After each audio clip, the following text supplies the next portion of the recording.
மத்தேயு எழுதிய நற்செய்தி அதிகாரம் 7 இறை வசனங்கள் 21 முதல் 29 முடிய.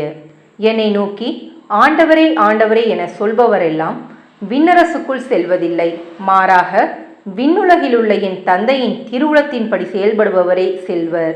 அந்நாளில் பலர் என்னை நோக்கி ஆண்டவரே ஆண்டவரே, உம் பெயரால் நாங்கள் இறைவாக்கு உரைக்கவில்லையா?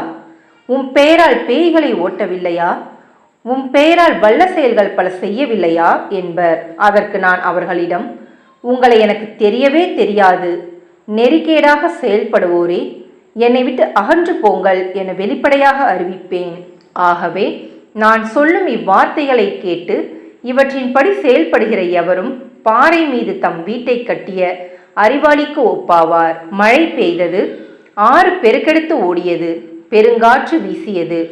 அவை அவ்வீட்டின் மேல் மோதியும் அது விழவில்லை, ஏனெனில் பாறையின் மீது அதன் அடித்தளம் இடப்பட்டிருந்தது. நான் சொல்லும் இந்த வார்த்தைகளை கேட்டு இவற்றின்படி செயல்படாத எவரும் மணல் மீது தம் வீட்டை கட்டிய அறிவிலிக்கு ஒப்பாவார். மழை பெய்தது, ஆறு பெருக்கெடுத்து ஓடியது, பெருங்காற்று வீசியது. அவை அவ்வீட்டை தாக்க அது விழுந்தது, இவ்வாறு பேரழிவு நேர்ந்தது. இயேசு இவ்வாறு உரையாற்றி முடித்தபோது அவரது போதனையை கேட்ட மக்கள் கூட்டத்தினர் வியப்பில் ஆழ்ந்தனர். ஏனெனில் அவர்கள் தம் மறைநூல் அறிஞரை போலன்றி அதிகாரத்தோடு அவர்களுக்கு அவர் கற்பித்தார். இது கிறிஸ்துவின் நற்செய்தி. கிறிஸ்துவே உமக்கு புகழ்.